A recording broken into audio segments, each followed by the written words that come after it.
You know, I've been puzzling over the fact that since July 2015, Kenya and Nairobi in particular has been like the house that hosts the Chama meeting every Saturday. Obama came, even before Obama came, the Italian Prime Minister was here. There was a whole delegation from China and one from Japan. And then there was the other delegation that had the Bransons of this world and Acumen. And then after that, the Pope was here, and then WTO was here. And then all of a sudden we woke up and Netanyahu was in town. We were like, oh, Israel knows where we are? Because we checked, Israel is like the size of Muranga. And then Modi was here. UNCTAD 14 was held in Kenya, 7,000 delegates. And I'm like, wait a minute, something's happening in this country. The rest of the world is recognizing it, but for some reason, nobody gave us the memo as Kenyans. All we're doing is whining, complaining about the roads. The hotels, by the way, are happy. I hear the Twilight Girls are even happier. Uber is happy. Everybody's happy, okay? But the people who really ought to know what the message is and why there's so much attention in Kenya, all of a sudden, we haven't had this much attention in 51 years as we've had in the last 1 year. What's going on? And I guess for me, this video is very targeted to Uhuru Kenyatta. Do you have the right people working for you? Because I hate to do this, but let me just go back to your predecessor, Mwai Kibaki. That guy had drama for days. Ain't nothing you're going through that he didn't go through, and worse.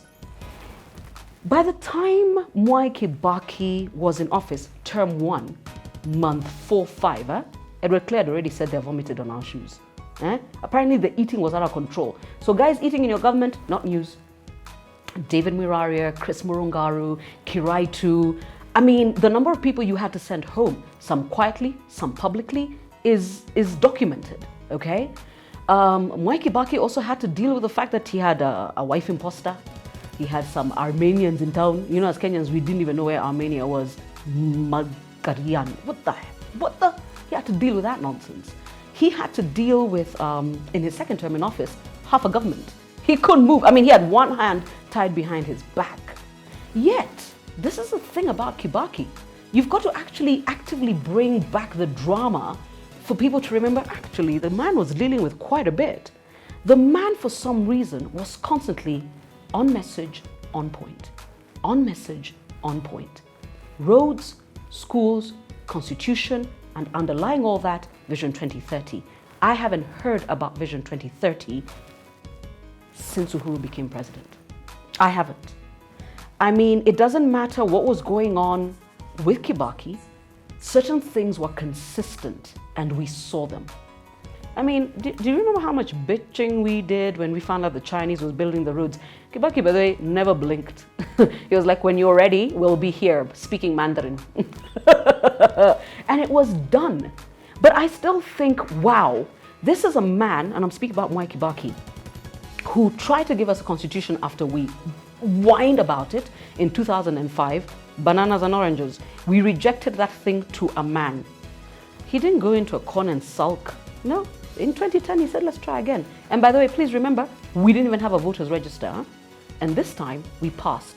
Yes, it's a cashmere, champagne and caviar constitution. We can barely afford it, but he delivered. So I guess for me, my question for Uhuru Kenyatta is, there is a memo that went out to the rest of the world, and there has never been this much attention externally on Kenya in 52 years.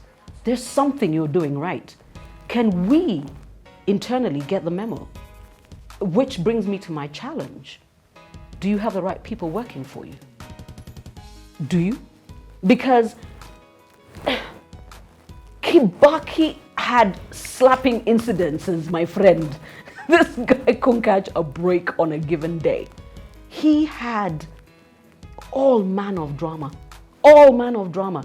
I mean, you could tell even in his second term, when all things could be go, go, go, he was still being actively sabotaged. But somehow the man remained on message, on point. On message, on point. So you're doing something right, Uhuru Kenyatta. The question is, where is it?